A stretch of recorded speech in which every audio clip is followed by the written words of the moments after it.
All right, welcome in to the NAIF Ball Live Show, powered by AdCraft Custom Apparel and Merch, your custom apparel, merch, and uniform expert since 1974. The best in the business, definitely amazing. They do a phenomenal job of outfitting us, outfitting Franklin County with my buddy John. Uses them as well. I am Cory Thorpe here. I am Mattless tonight. Matt had some other duties to attend to, so we will go on without him here, but definitely thanks to AdCraft for powering our show. Their support is invaluable to making this work. And without further ado, let's take a look at some of the great action that occurred this week, starting in the South, where Receiving Votes Cumberland's takes a late loss to Reinhardt. Reinhardt scores in the waning seconds to come back and defeat Cumberland's. For Reinhardt, again, it was a struggle offensively. Tyshawn Jordan with the 100-yard kickoff return for a touchdown helps put them ahead. But for UC,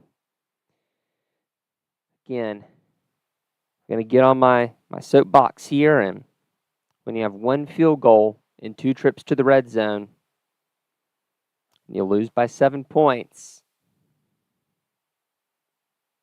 Kind of hurts my feelings. 3 points is worth less than field position. That's right. You heard me say it. 3 points is worth less than field position. Score the dang ball. We're here for touchdowns. But Reinhardt gets that dub. Cumberland's tumbles out of the receiving votes category. And then, well, there is part of me that is glad that Matt's not here, because I would be eating crow. Because, well, you know, College of Idaho was my national championship pick, and they have let me down a little bit. Southern Oregon defeats them 45-27. Wasn't particularly close. Southern Oregon held the ball for 36 and a half minutes. College of Idaho, 2 of 11 on 3rd and 4th down. I think actually all those were 3rd downs. I do not believe that they attempted a 4th down conversion. Gunnar Yates, my gosh, 31 attempts, 293 yards, 4 scores against a top 15 school. That'll get it done. And obviously, you see the 2 interceptions there for Peters. Not exactly what you want to do there, giving the ball away twice in a game where you'll lose by 4, maybe less. I can't do math. What is that, 18? You lose by 3 scores? Yeah, it's a game you want to get back if you're Andy Peters. It was not your best work. And then one of our games of the week, I said it was going to be one that it's either going to be brilliant or to take care of itself, and by Jove, it took care of itself. Texas College put up a heck of a battle. I mean, Terrell Hookfin, 8 receptions, 181 yards, and 2 scores. That'll get it done. But the Ottawa defense otherwise, 5 sacks, 9 tackles for a loss, 2 forced fumbles, 7 pass breakups. Luke Giron was on. And then sometimes in games like this, punting matters. Texas College punts 5 times, 20.8 yards per punt. Ottawa punts twice. 20.8 yards per punt. Ottawa averages 54 yards per punt.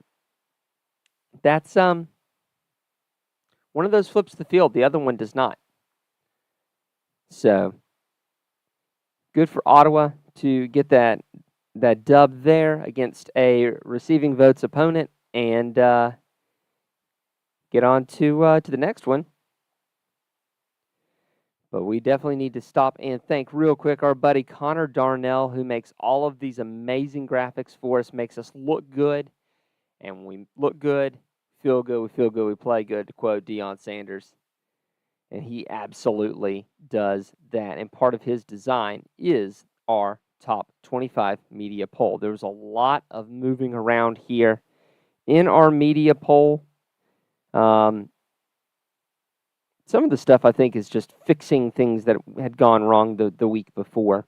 Some of it is it's warranted. So let's have ourselves a look here. Kaiser comes in number 1. The top 5 remains absolutely unchanged. Indiana Wesleyan down 5 last week or down 6 last week for no real good reason. Picks right back up, goes up 5 to reclaim that spot at 6. Montana Tech rises to Bethel, Tennessee on a bye week is down 2 for who knows what reason. Possibly just to switch with Montana Tech since that win for Montana Tech now looks really good. Benedictine rises 2 spots. Marion drops 7. Almost like a loss there when you play Lawrence Tech to within a point. That's gonna hurt. It's gonna hurt a little bit. Southern Oregon up 8 after dispatching College of Idaho, who is down 8 to number 22. Some other movers here. Evangel down 3 despite doing absolutely nothing. We're sorry, Evangel fans. It'll get, I'm sure it'll get rectified here. Baker up 1, setting up a great matchup here. One thing to note, we've got 3 sets of ties at 14, 18, and 22, which right now, and we'll talk about this a second. Right now, I get the impression that 1 through about 6 are pretty set. 7 through 25, maybe even 7 through 26 or 27 are fairly interchangeable. I don't know that I can easily say that, say Morningside is gonna would defeat Marion easily, or that Morningside would defeat Southern Oregon easily. We already saw the difference between Benedictine and Morningside, and obviously Morningside, that was a close loss for them. They get the benefit of the doubt there. Like Dickinson State, Lindsey Wilson, be a whale of a game. Carroll and Friends, be a great matchup. I don't know that any of these would be overly matched against one of the others. Obviously, we saw Southern Oregon against College of Idaho being a little overmatched. Yeah, Roger, you got it right. Bad win for Marion. If there was ever such a thing, that's it. And Chris Weiner, yeah, definitely props to Cannon Carn becoming Baker's all-time leader in tackles. Baker hit me up on that earlier today. Congratulations, Cannon. That's a big, hairy deal, and definitely something there. Yeah, Nick, St. Francis is looking good. They're actually in our receiving votes category, and honestly, they got a chance this week to make some noise. We'll get to that in a minute, but we'll be right back with a word from our friends at AdCraft. So you want to create and sell custom merch for your team or business. That's exciting, but where do you begin? How much inventory should you order? How do you distribute orders? AdCraft has your answers. Streamline the way you offer custom merch by utilizing our risk-free web store service. We ship directly to each customer, and we have the fastest turnaround in the game. Raise funds for your team or get merch to your employees and patrons. Contact AdCraft today, and let's bring your merch to life. That is exactly what they do, and they are so good at it. Time and again, we talk about what they're able to do with your web stores. We cannot overstate it. There are other competitors out there to AdCraft where you actually have to do all the customer service yourself, where you have to pack and ship the stuff yourself. There's none of that with AdCraft. Save yourself the time. Get great gear into the hands of your fans. It is worth it. Absolutely worth it to go with AdCraft. Timbo Slice giving that go Mets. Definitely rocking the Mets gear tonight. You know, and that's what happens after you beat, I think it was Jamestown, wasn't it, Timbo? Big win over a future D2 team. Got to rock the gear. So, who are our players of the week? Honestly, this was super, super hard. Offensively and defensively, hard picks both ways. For the offense, it was hard. There was a guy with over 300 yards rushing, but only 2 touchdowns. So we had to go with Gunnar Yates. 31 attempts, 293, 4 touchdowns in a huge victory over College of Idaho. That is the boys from Ashland are absolutely getting it done. Congratulations to Gunnar. That's a big one. And on defense, there were 4 linebackers with monster games. But when you get 20 tackles in one game, that's a day. And that is exactly what Ottawa's A.J. Hemphill did. 20 tackles in one game. Congratulations to A.J. That's a big one there. So let's take a look then at our what to watch for. Got a little bit more this week, honestly, than we did last week, and we've got some good ones at 2 o'clock. It's the one that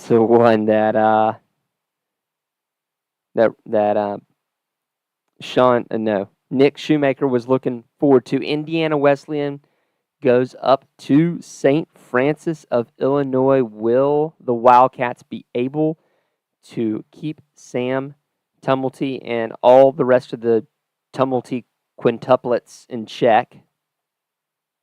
Honestly, Mama Tumulty is she's just supplying. She is the HR for St. Francis of Illinois' football team right now, and by Jove, doing a great job. Montana Tech plays College of Idaho. This is such a big one here. Montana Tech can put a stake in the heart of College of Idaho here. College of Idaho loses here.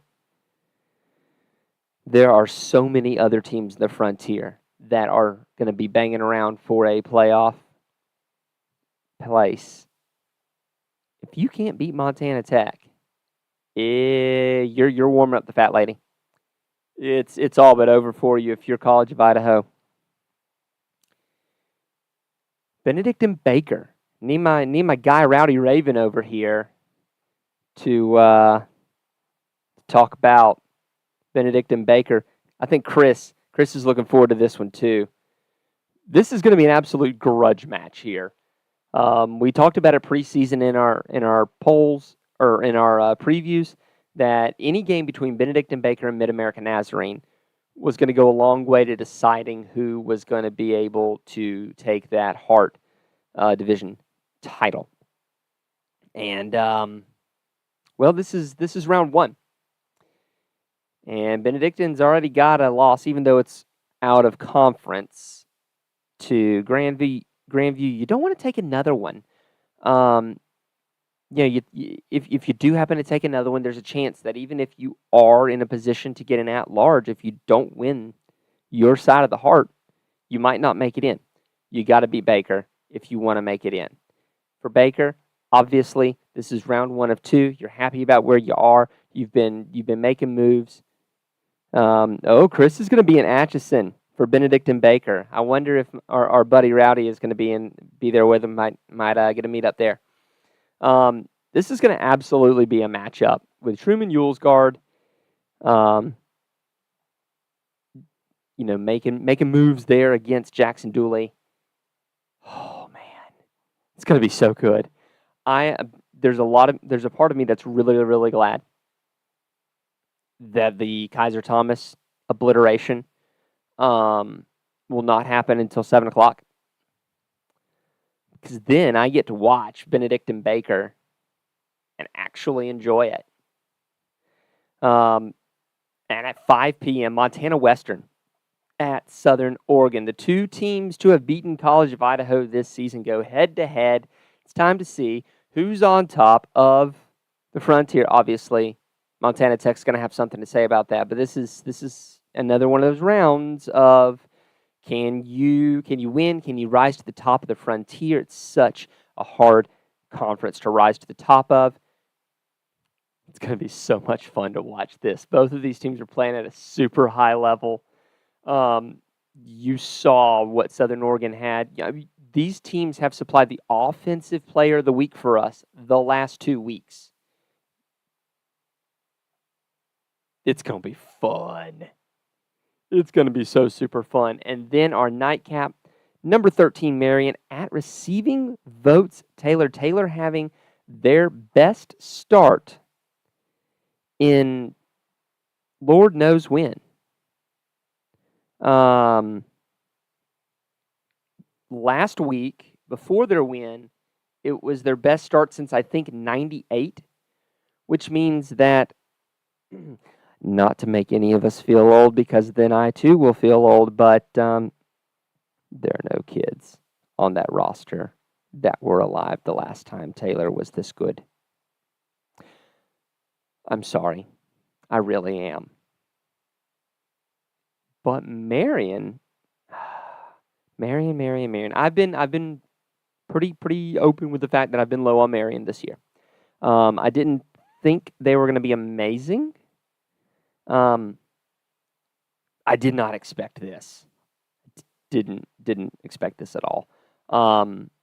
Taylor is having an absolute whale of a season. And I have just now been able to find a spot for them in my personal top 25, because right now there's so many good teams in the top 25 and that are itching to get in, and Taylor's one of them to me. This is going to be a war. If Taylor wants to make a name for themselves, make a splash, you've got to beat Marion, because it's going to be really hard. Let's take a look. Let's pull up real quick Taylor's schedule. This is great live TV. Of course, the internet's going to be slow. Why wouldn't it be slow? Right when I call an audible on myself. Of course it will. Holy Christmas, come on. Of course it's going to be slow. My apologies. If I would have thought, I would have had this done beforehand.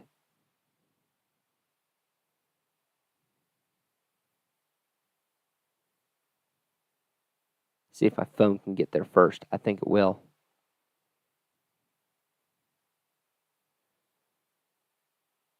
Negative. I think Taylor's side is either down or extremely slow. Right-o. But this is a Taylor squad that has got to go through some more tests, obviously, before it can make it through the mid-states alive. But in Aaron Mingo's third year, that Dort system is starting to pick up. It is starting to take hold, and I am so excited to see what's going on there in Upland, Indiana. There we go. Finally loaded. I talked around it for long enough. Yeah, so here's the rest of your schedule. You get Marion this week. Week after, you get St. Francis, which they are who we thought they were. You travel to Indiana Wesleyan for what's going to be an absolutely phenomenal game. Play host to Lawrence Tech, play host to Defiance, go to Madonna, host Concordia. If you beat Marion, even if you lose to Indiana Wesleyan, so long as that's your only loss, Taylor probably has a playoff spot with their name on it. This is a big, hairy deal for a team who has not been any good whatsoever in our time covering NAI football. So last week it was the best start since '99. I don't know if they did better than that this week, but it's definitely it's a good one. Let's see. Sean said they have a pretty favorable schedule. Yeah. Trying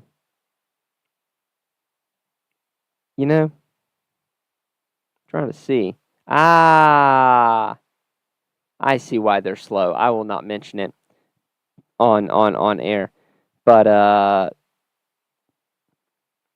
if you want to go to our Discord, I will show you why. I will not say it on air. I have a little bit of honor.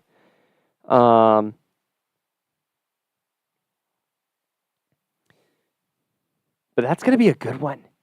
Really, really looking forward to it. Didn't want to do that. See if it says, so the Trojans in 99 went to 6-0. So with a win on Saturday, they would match that mark with a chance against St. Francis to best that mark. Definitely making history over there.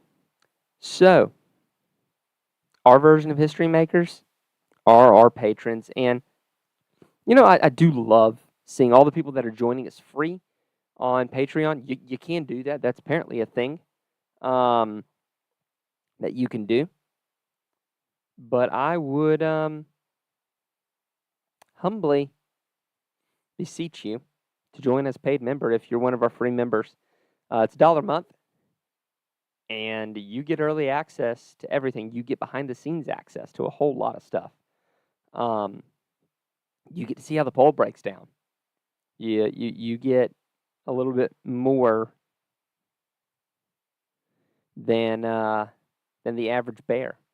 You get, if you're not part of our, you don't have to join our Patreon to get on our Discord, but I'd really like it if you did.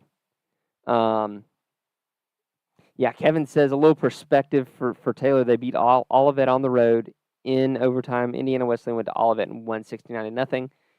Well, that is definitely a nice win for Kevin. I still think that's going to be a game. Because I think what you're going to find is a Taylor team that believes that they can beat absolutely anyone, especially after they've theoretically beaten Marion and USF. And you're going to have a team that believes in themselves, and that is an absolute. That's a scary thing. And with a backup quarterback, Sean said, yeah, I mean that is true. You can get all this on our Discord. It's amazing. I love it. And our patrons are DSU Cone, Bob Boone, Roger Meyer, Jeremy Vaubel, Fred Christensen, Ace Wellen, Brett, Marty Seabolt, Nick Ryan, Kyle Gregory, Tyler Pierce, Justin Hoffman, Steve Speakman, Brian Shake, Julian Shager, Nate Soapbeer, Stephen Cutler, Julie Lout, Dale Norton, Nathan Moore, Ryan, Jason Crawford, Charles A. Flowers, Todd Nick, Sean Chamberlain, Zach Lance, Josue Trujillo, Casey Willison, Carol C. Suggs, Chris Henchman, 21, Derek Flowers. Where is Henchman tonight? Jason Garnon, and USF sucks. That's really fun to end on. I might keep that one there for a while, even if more people join. MNU Graceland. Yeah, let's talk about that real quick. I was also shocked at the fact that Mid-American Nazarene was not able to pull away. Let me pull up I actually have my scoreboard from last week pulled up. I was actually prepared for that at least. A couple of the ones that we talked about sneaky games last week. Some of them that I didn't mention, or that I did mention, that kind of weirded me out a little bit. Kind of gave me the wrong, kind of a iffy idea. Northwestern Midland. All right. Let me go pull up Midland's schedule here real quick.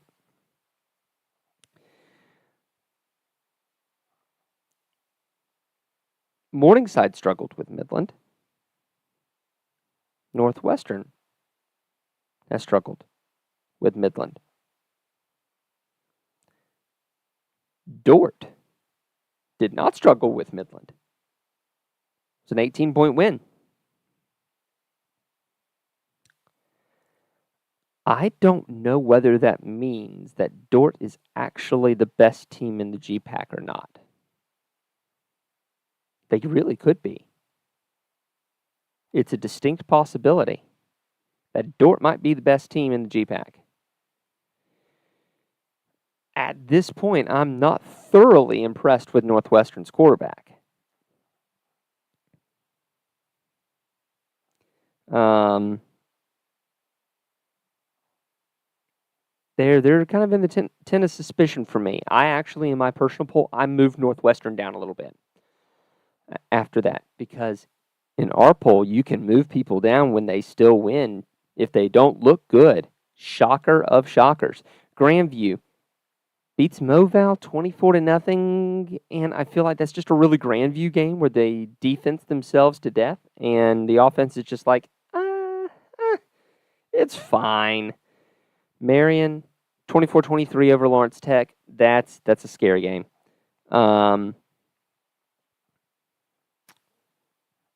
Montana Tech, Eastern Oregon. Let's see. Where's a couple of the ones I wanted to talk about? Friends, Kansas Wesleyan. The Kansas Wesleyan folks say friends don't let friends lose to friends. Boy, you must not have any. I understand there was some interesting shenanigans going on there. Some interesting calls, but be that as it may, as I tell everyone, you have to play well enough where the refs don't matter. Kansas Wesleyan didn't do that. Mid-American Nazarene Graceland. Graceland played them tough. I think there's a piece missing. I think it's Graceland's defense. It's just not quite good enough to keep up with their offense. If Graceland had a defense, they'd be really scary. Let's see. Cumberland's Reinhardt. Yeah, we talked about that one. Dakota State, Valley City State. Meh. Stephen, I did hear about Joey and some of the health issues. He is taking a break from our poll. He is normally a member. If you've got an update, let us know. Because that is, I miss Joey. I really do. But yeah, looking at Campbellsville, Roosevelt is a really interesting matchup this week. You're right. Let's see some of the ones that are sneaky this week. St. Xavier Concordia might be a sneaky little game there. Georgetown Reinhardt is a sneaky good game this week. That's a 1:30 kick. That one's going to be interesting. I'm not sure exactly what Georgetown is at this point. Ottawa Nelson might be a good one as well. There, the nightcap. Good. I'm glad he's at home, Stephen. We're rooting for him. We're praying for him. And hoping he gets back to fighting fit again.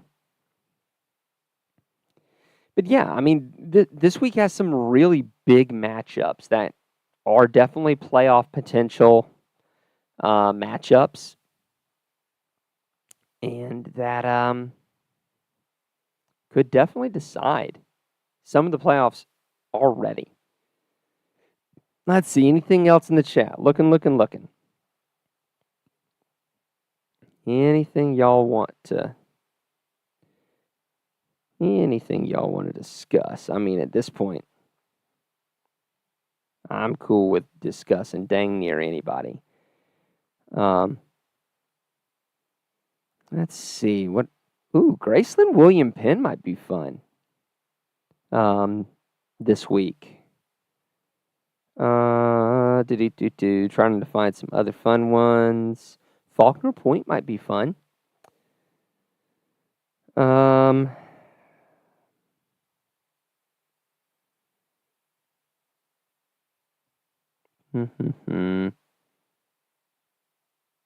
Siena Heights Defiance might be a fun one too. I think that's about gonna be Valley City Mayville State. That's gonna be a good one. I didn't even see that one. That one's gonna be a good one. I'm really excited for that one to see what happens there. Because like I said, I've been really high on what Mayville has done. So, other than that, we will get everything up on our socials. And like I said, honestly, if you want to be in our Discord and talk NAI football, hit me up on Twitter. Let me know. I'll make sure you get an invite. Otherwise, we will see y'all then on the Twitter feed.